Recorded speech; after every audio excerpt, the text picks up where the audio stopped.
طيب ايه بقى الاوبستراكتيف سليب ابنيا او الشخير؟ لقينا ان ناس كتير جدا من بالذات اللي هم وزنهم بيزيد، تلاقي الرقبه بتاعته تخينه وقصيره مع تقدم العمر، مع وجود مثلا السكر او الضغط العالي او سمنه البطن. كل دي حاجات بتخلي فيه ضعف في عضلات الزور، وتلاقي اللهاه اللي هو لسان المزمار ده يسقط. المفروض ان هو بيقفل الجهاز الهضمي لما يكون واحد بيتنفس، لا هو عشان فقد القوه بتاعته وفقد التون وبقى مترهل وبقى فيه وهن وضعف، يسقط يقفل التنفس.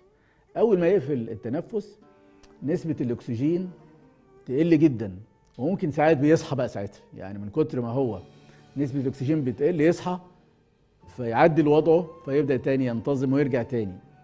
يعني اكتر واحد نومه متقطع اللي هو هتلاقي الرقبه تخينه وهتلاقي الرقبه قصيره وهتلاقي فيه ضعف في اللهاه او لسان المزمار ده بص تلاقي النوم بتاعه متقطع، الشخير عالي جدا. كل اللي في البيت مشكله كبيره جدا حالات الاوبستراكتيف سليب ابنيا.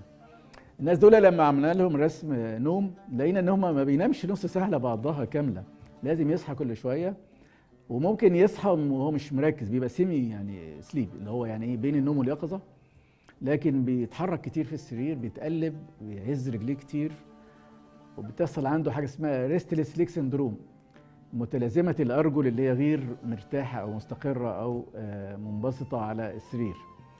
الناس دي لقينا اكثر عرضه لضغط الدم المرتفع، ولو عنده مثلا ضغط الدم وبياخد العلاج تلاقيه بيحصل له شوت. المفروض ان هو يوطى في الانسان الطبيعي، لا هو بيفتقد هذه الدب اللي بتحصل في الضغط العادي، وتلاقي عنده الضغط بيعلى وهو نايم.